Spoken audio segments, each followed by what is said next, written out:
How good is the money? You can probably get about $300 per hour. $300. Hello everybody, welcome to our very first video for the Asian flip-flops.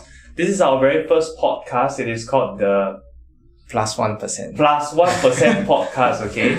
We'll talk about finance, we'll talk about everything, we will start to interview other people. If you like this video, like and subscribe. And today we have our very first participant. No.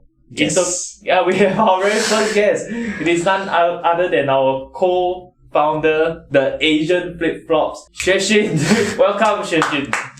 Yeah. Okay. Hello. How are you doing? Good. Good? Yeah. Early morning. Early morning. Yeah. Right now it's 11 a.m. and he says it's early morning. Okay, so now let's get into it. So, for people that don't know you, right, maybe you can introduce yourself. Hi, I'm Xue Xun. I am an insurance manager at AIA. I'm also doing coding classes at academic institutions and tertiary education. So I'm running 2 full-time businesses right now. Ah, cool. When did you started becoming an insurance agent? Insurance agent was about 5 years back. I met my mentor then. Then I decided to join the financial industry law. Yeah, decided to join the financial industry. The coding started pretty similar. Once after I graduated, I actually thought, I could use whatever that I've learned and create a business. So me and my partner actually started this business together to teach coding languages to the tertiary education students. When you say your partner, are you referring to your relationship partner or No. Oh, It's my business partner in coding. Okay. Yeah. So let's start off with the insurance part. Why do you join the insurance? I joined because when I first started, I was pretty clueless about things. And one day, my boss, who's my mentor, actually found me on Facebook lah. So basically, I was looking for a Facebook job to do nothing to do during school time, right? Yeah. So then we did part-time jobs to just to go out and eat buffets with my wife. Then I met him at Starbucks, and he said that okay lah, then this guy I can follow. So then I followed him, and in the blink of an eye, it's close to 5 years already. I see. So you basically joined this industry because of your boss. Yeah. So far, how do you find this job? Pretty rewarding, because you are able to do things that other people are not able to do. So like when people are in pain, or they have illnesses, or they have sickness, what you can do is actually you can reach out to doctors to help them. You can help them file their claims. You can give them receipts. You can give them assurance that, you can go for the treatment, don't need to worry. These are some things that as a normal person you will not be able to do. Or as a normal person, as a friend, for example, I won't come and ask you, I need help. I got pain here and there. So I think that has allowed me to go deeper in terms of relationship with my friends, as well as my clients, who also became friends because now I'm so deeply rooted within their family or their personal life. Then actually you get a lot of sharing that you wouldn't be able to get if you're just normal friends. Yeah. So have you thought of changing your career after being in the industry for 5 years? I think for sure. During these 5 years, there were ups and downs. There were times where I think I just screw it and then like just get a normal 9-to-5 job, right? Because sometimes sales is not doing well, then you struggle, then you think, if let's say I go to a corporate job, I don't need to work on weekends. I don't need to hit sales target. I just work, and then I can take my leave, and then I can draw a fixed pay every single month. So yes, definitely the thought has come up throughout the 5 years. But right now I've moved up as a manager. Congratulations. Thanks. So actively hiring and recruiting. I want to make a difference lah. So I want to make people feel like insurance industry, it's not as stigmatized. I want to have my own effort in sharing with people like we are not out here for your meat, right? We're not out here to eat you up and suck you dry as an insurance agent. We are really here to support you through your life. We are really here to take you through and ensure that you're well covered. Your wealth can be accumulated in the best way and the most optimal way possible. I see. So in the 5 years in this industry, right, what is the struggles that you are facing? So this is or like what are the interesting. struggles? This is interesting. Yeah. I think the main struggle comes from hitting sales target versus what's best for your clients. Because in the insurance industry, I think it's pretty well known that many of the agents, they take the money and go. Okay. Then after that, everybody is like, hey, what happened then? Right? But that is not what we are looking for, we are looking for a long-term relationship with my clients. So, what happened? What was your question? My question is, what are the struggles that you are facing in this industry? So the biggest struggle is that you need to eat, but at the same time, you need to service your clients to the best of your abilities. Sometimes the products that are good for your clients may not be good for your own pockets. Yeah. And oftentimes you see like, because clients are so trusting of the agents, or they don't know so much about the industry or the commission structure, they tend to trust what the agent says. And as an insider, you get to see some of the ugly things that people do lah. And that is also one struggle that I always face as well. Whether or not it is okay to fill my pockets while covering my clients. So it might not be the best plan for my clients still get covered, but I get a lot more out of it. So, having said that, right, how do you actually balance these two between what's good for your own pocket or what's best for the client? Because at the end of the day, the client wouldn't know about this in terms of, they know that you take commissions, but they do not know how actually this commission structure works in the industry in this industry. So how do you actually balance this between your commission and the benefit for the client? I think that's a good question there. This is something that I realized over the 5 years, that once you cross that gray line, the gray line becomes thicker. Like you must always strive to do the best for your clients regardless of how your pocket is. And that's how I survived through the 5 years. I was lucky that my clients supported. They also purchased plans that are good for them and good for my pockets, right? And that's how I survived through the 5 years. Some are not so lucky, and that's why you see them resorting to selling products that are not as good for the clients, but definitely good for their pockets. So there aren't a range of products that are good for your pockets but not good for your clients. It's just in terms of that situation wise, you maybe could choose A where you get 10% commission, or you choose another product B, same value to the client, but maybe your commission is 50%. And because of the commission, you chose this instead of A. Yeah, so sometimes that's a struggle. And you tend to push product B more than product A because it fills your own pocket. Okay, so of course, when it comes to this, right, there are people that once they sell the policy or whatever the product is to the client, right, they tend to, like I think earlier you mentioned, they tend to just take and go. Yeah. Why do you think that is the case? Particularly because this is juicy news. So particularly because commission structure in insurance, before right? you continue, right? Yeah. In this podcast, right, we tend to unfold this kind of mystery. So and we talk about anything and everything. Okay, so please subscribe. Okay, sorry, you can continue. Like and subscribe. Yes, like and subscribe. Okay. Okay. So I think just to be very, very real here, generally the commission structure works in insurance like that. The first year is gonna be a big part of the commission coming in.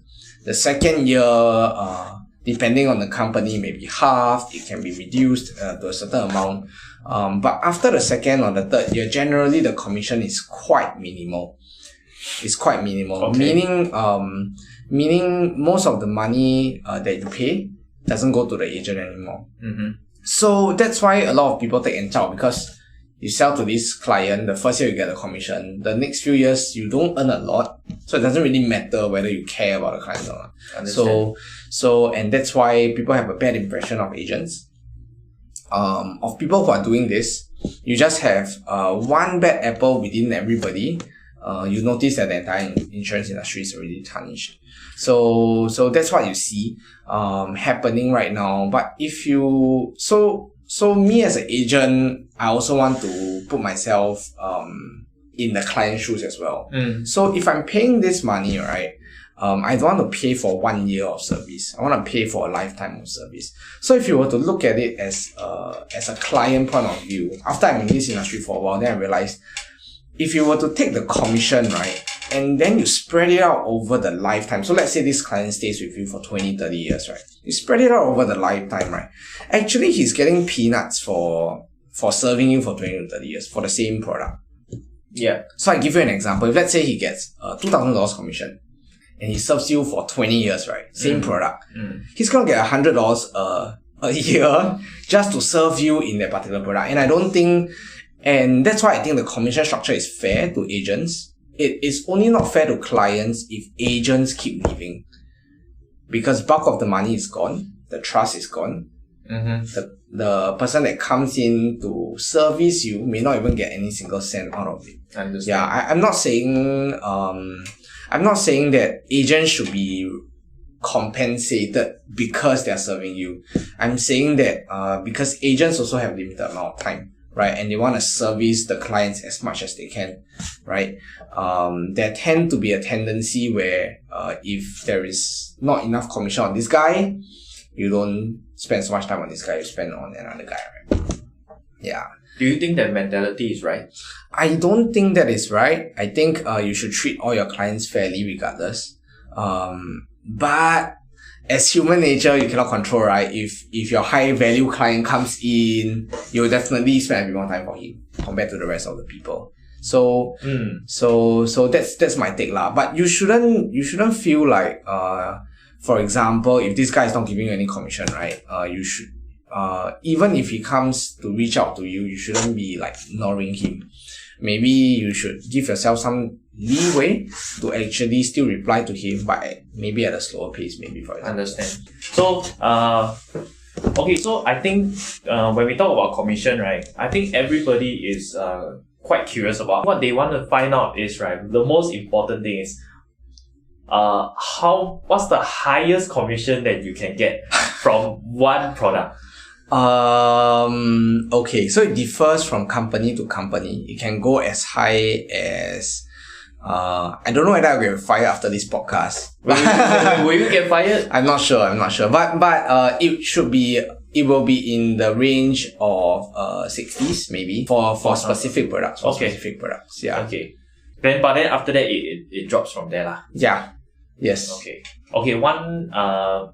One final question regarding this topic. You kept talking about how the agent's supposed to serve the clients, right? But I think sometimes, right, some clients can be very unreasonable. And then and they also don't really buy a lot of things from you. But then they're asking for a lot. So much to the point where they start to they expect you to, like, let's say they send you a message, they expect you to reply within 2 minutes. I'm sure you face some of these clients over the years lah. So how do you actually handle this, and what is your view on clients acting this way? I think that's a good question. As agents, we are also humans. So generally, you cannot expect. Okay, so normally I tell my clients you can expect me to reply within maximum within 1 to 2 hours. I will be there, right? Because sometimes I might be in appointments, and then when you text, I'm not able to reply you back. So there are instances where you are not able to reply your clients immediately. But most of the time you should be there for the clients, meaning like if you are not able to give them a straight up answer in two minutes, and you say I will get back to you within an hour or so. Just to manage your time, because as agents, you also need to manage your time. You also need to block out time for people that you love. You also need to block out time for your family. And that's definitely something that I think as an agent,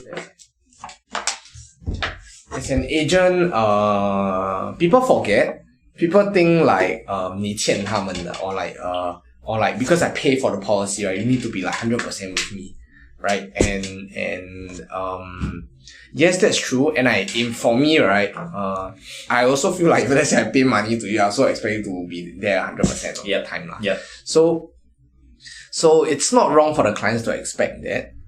So on our end, what we can do is to manage their expectations. So as a start, if let's say you are a fresh agent, you have nobody to help you, you're just alone, normally you'll have a smaller client pool. You will be able to attend to them quite well.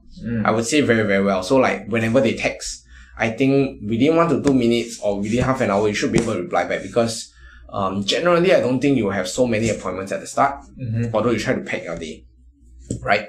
And then as you move on, you realize that, like I have a bit more appointments, I have a bit more preparations to do, and then I don't have time sometimes to reply all these things. So one text, right, can lead to another, and then maybe half your day is just texting that client, for example. Okay. Yeah, so that's why sometimes you tend to block out, and what you want to do is you block out certain periods of time to reply your clients and make it a habit to do that. This is what I learned from one of my seniors. I haven't been able to do that effectively, but it seems to be working for her. So for example, you block out 10 p.m. to 12 p.m. to reply all texts that you didn't reply. 10 p.m. to 12 p.m. Yeah, 10 p.m. to 12 midnight, for example. Oh, 12 a.m. 12 midnight. Oh, okay. 12 10 p.m. sorry. to 12 p.m. That's very early. Yeah, 10 p.m. to 12 midnight, just for you to reply texts, right? Those that are not urgent or those that are not emergency cases, right? So those you try to tend them within a certain period of time. So you prime your customers to expect replies during that period of time. And then slowly they will text you during that period of time as well. Of course, that's not to say that you won't be available for the rest of the day. Yeah, like of course, understand. when you're traveling or anything, definitely can reply back, right? It's just that your clients can definitely expect you to clear all your messages, maybe by the end of the day, for example. So, understanding that this job requires a lot of attention, how is this and your relationship? Are you able to manage your clients and also your partner? Because today, like right now, 10 clients just bombarded you with questions and they are emergencies. So you probably will take the whole day just to clear all this stuff, right? And then how do you jaga this together with what you want to do with your personal life lah, basically? Yeah.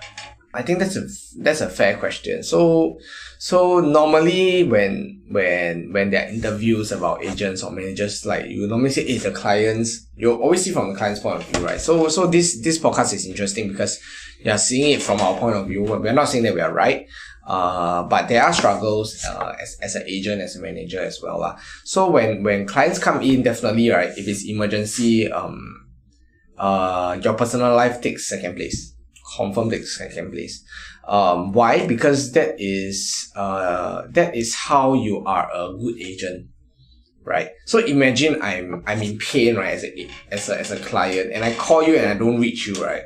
1 time is okay, 2 times is okay, 3 times I'm not gonna contact you anymore because you're not there when I need it, right? So in emergency cases, no choice. You definitely have to put personal life second to your job, right? But if you are talking about non-emergency cases, so like maybe 10 clients reply you on a Sunday, right? And say, expect you to do this, right? So, as you grow in the business, you are able to tell your clients, today is my family day.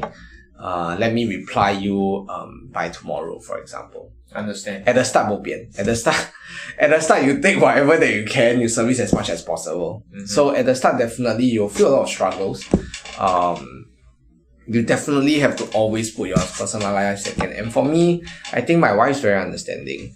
At the start, she makes a big hoo-ha lah. So like, angry at me for not spending time with her. Even when I spend time with her, I'm texting, and things like that. So over the years, it gets better because she understands the severity of some of these clients that I'm texting.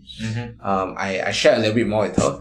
And also at the same time, she also understands that I try as much as possible to put my phone away when I'm with her. So to answer your question, how do you manage? It requires your partner to be understanding as well lah. So if your partner not understanding Thai lah, either the career gone or the relationship gone lah. Or you gone, no?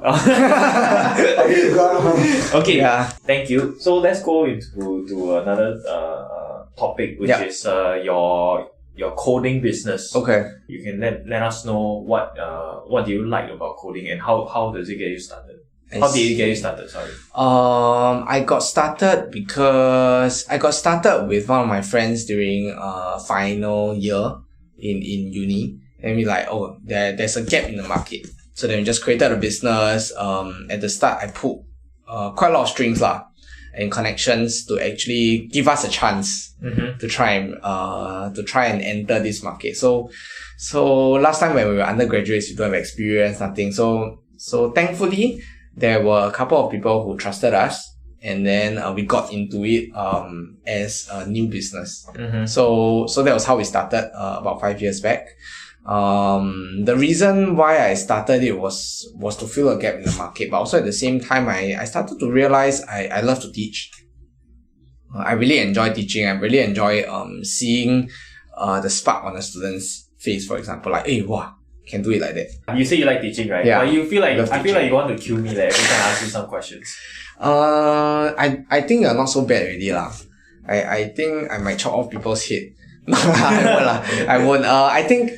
I think teaching has been very enlightening for me. I particularly enjoy sharing with students my experience. And it brings good money lah. And it brings good money. So how good? Okay. How good is the money? So I would say, if let's say I have classes every single weekend, for example, Saturday, Sunday, right? You probably can get a good close to a good fixed pay job. Okay. Salary. Okay. Yeah, can get close to a fixed pay job salary. So if you were to just teach, then you probably can get a very good fixed pay job salary. Wait, you're not getting my question. What we want to know is how much money you can make. Okay, so your coding business is teaching lah. Yeah. So teaching is in a group or like individual? It's a group setting. So in a group setting, you are expecting about how many students? We're expecting about 20 to 40 students maybe. So on one time you teach is about 20 to 40 students. That's correct. So if I average it out, it's about 30 students every session lah. Okay. And so how much do you make per session? That's what we want to know. I think we don't make by per student. Okay. We make by per class.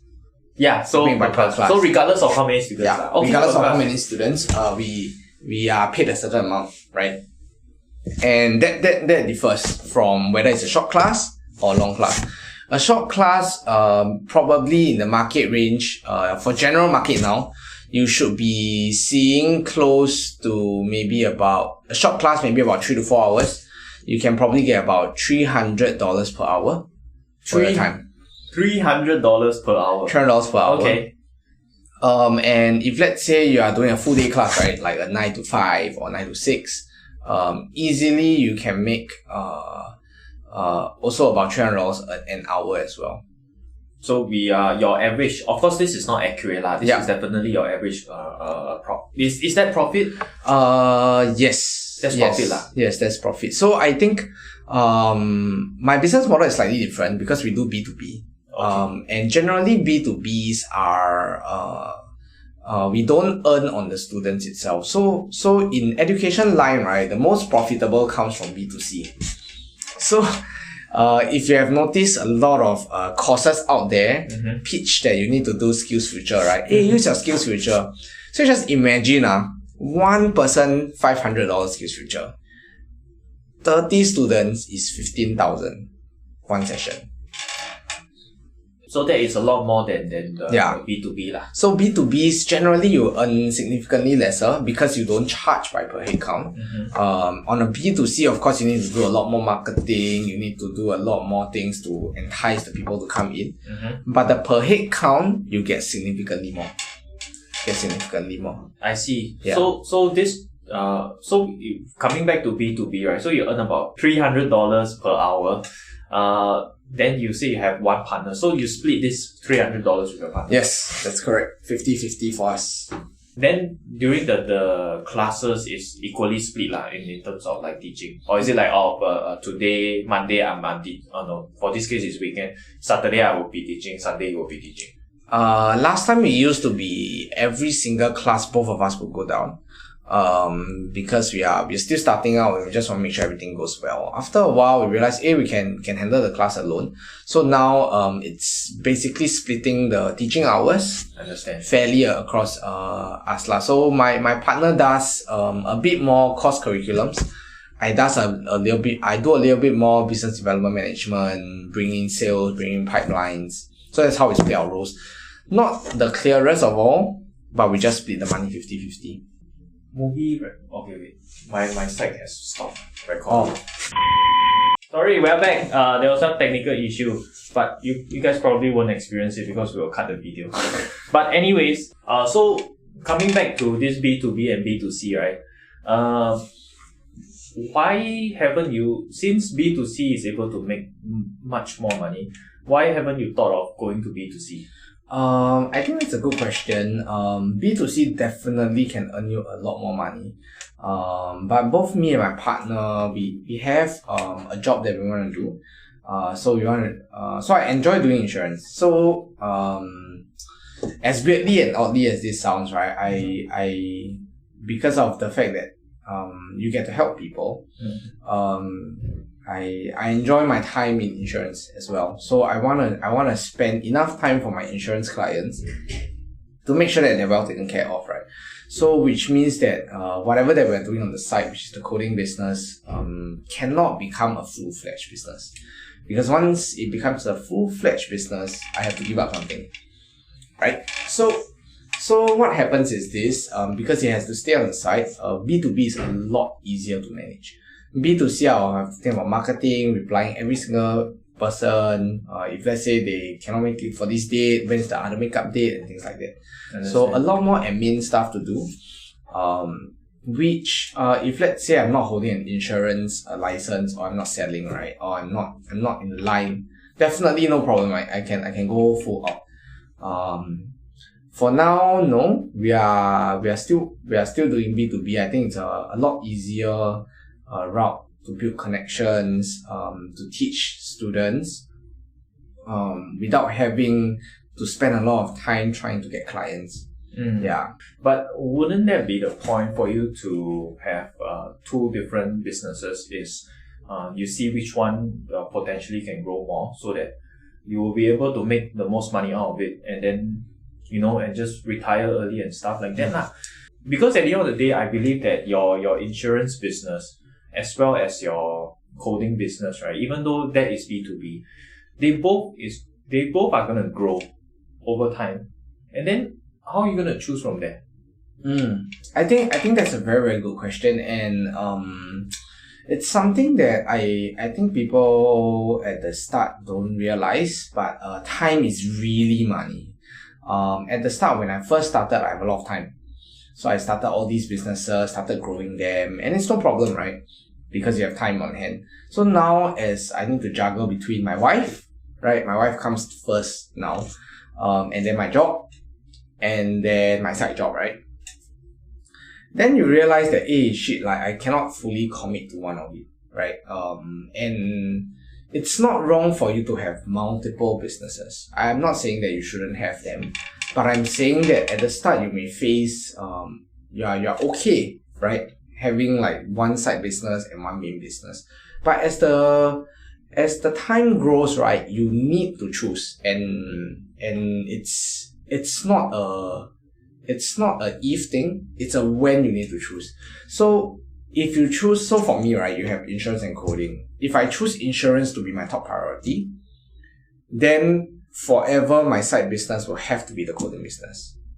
If I choose the other way around, sadly for insurance, it's very difficult to do part-time. You can do part-time, you can service your existing clients now, but you won't make much out of it. So the opposite is also true. If let's say for me, I want to put my coding business first, then my insurance business will definitely have to take a hit. Yeah, so to answer your question, yes, you can have multiple businesses. Even along the way, I started like sugarcane vending machine business. Sugarcane. I did e-commerce along the way.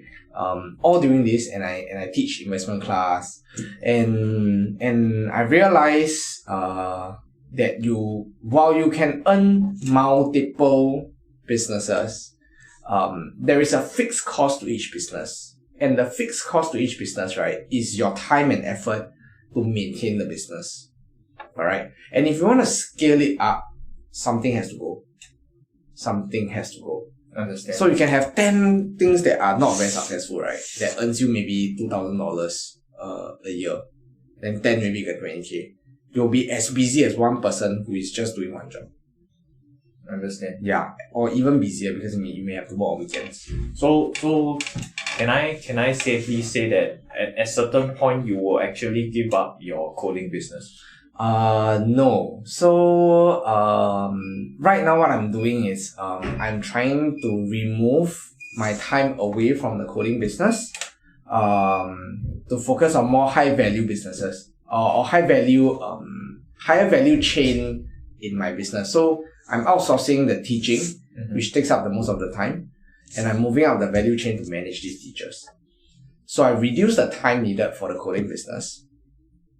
But at the same time, I have to expand the business to maintain the same amount of income lah. Understand. Right? So, yeah, so I'm outsourcing the bottom line, which is the one that takes up the most business. Which is the one that takes up the most time. Yeah.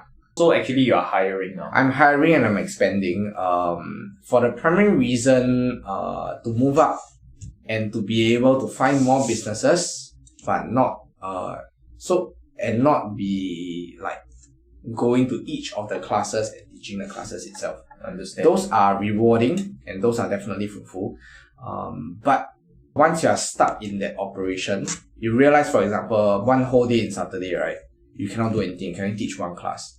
Imagine that one whole day Saturday, right? As a business owner, just saying from business owner's point of view, right?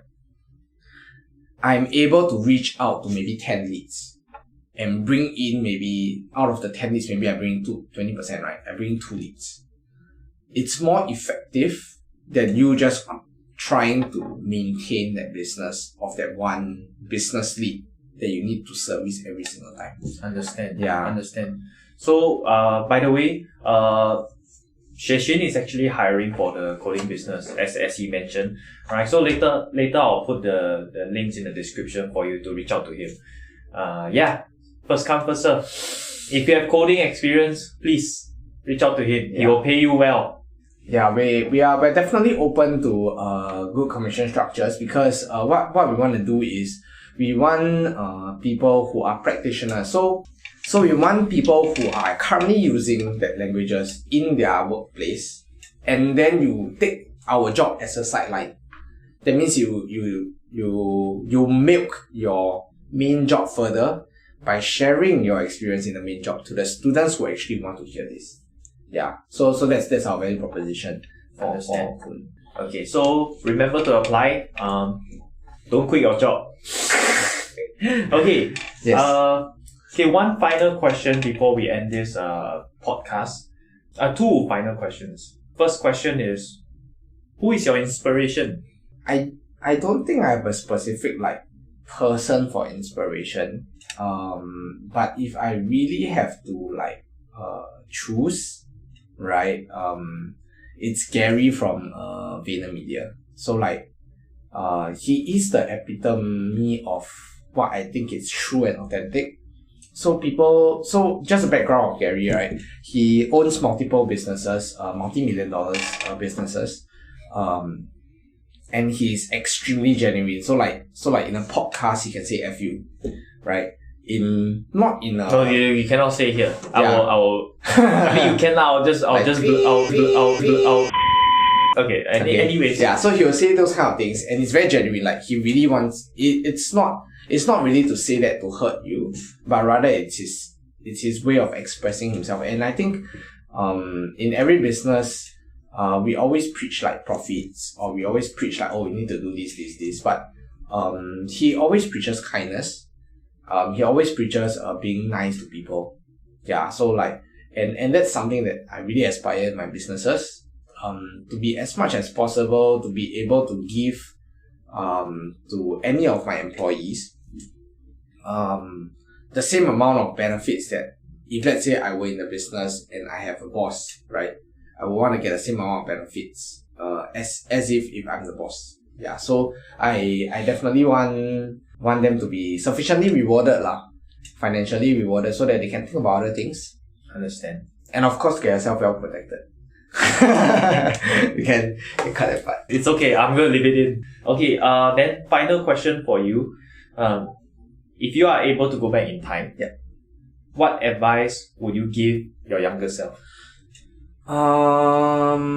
Very good question. I feel like every question I ask, you say very good question, very good question. Yeah. But yeah, anyways, sorry.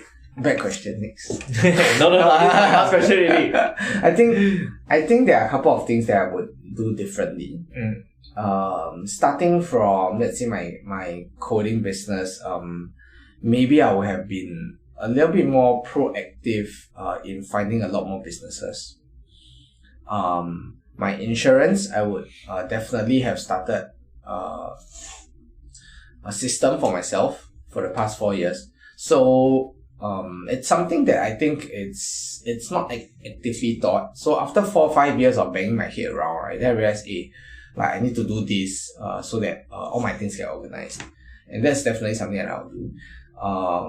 If I can turn back in time also, I would definitely be doing a lot more investment classes, teaching, and just sharing like whatever that I found over the years. Will you still go into the insurance line? If you would, because the question is if you are able to go back in time. Yeah. I don't know. I don't know. To be honest, when I joined the insurance industry, I had a good offer from a corporate side as well. But I decided to join the industry. But I've never regretted because I've met so many interesting people. Like if I had never came to this industry, I would have never known about my best friend's family condition. It's only through insurance that I'm able to go in and understand, and she was able to share with me, right? If I didn't come to the insurance line, I wouldn't have been able to meet so many entrepreneurs, so many business owners. Understand. I would never have been able to reconnect with some of my friends who are business owners. Yes. And these are connections now that I sincerely value because they tend to talk to you about things that are very, very deep. So we don't just talk about under the sun, we don't just talk about how's your work today, how's your manager, bitching about the manager. Makan ready or not. Makan ready or not. No. And you get to talk to them about their business and you get to relate to their business. And that's something that I think coming to this line, that's something that I find very, very rewarding, and I would still persevere forward. I think it's something that I really enjoy doing, connecting with people as well. Understand. Yeah. Okay. Thank you so much for sharing whatever you shared today. Okay, but anyways, that's it for this plus 1% podcast. If you like this video, remember to like and subscribe. Links are in the description for his Instagram, Facebook, and anything that I can find. Okay, you can also follow us on Instagram. It is the Asian Flip Flops. But anyways, with that, we have come to the end of plus 1% podcast. We'll catch you guys in the next episode. Peace.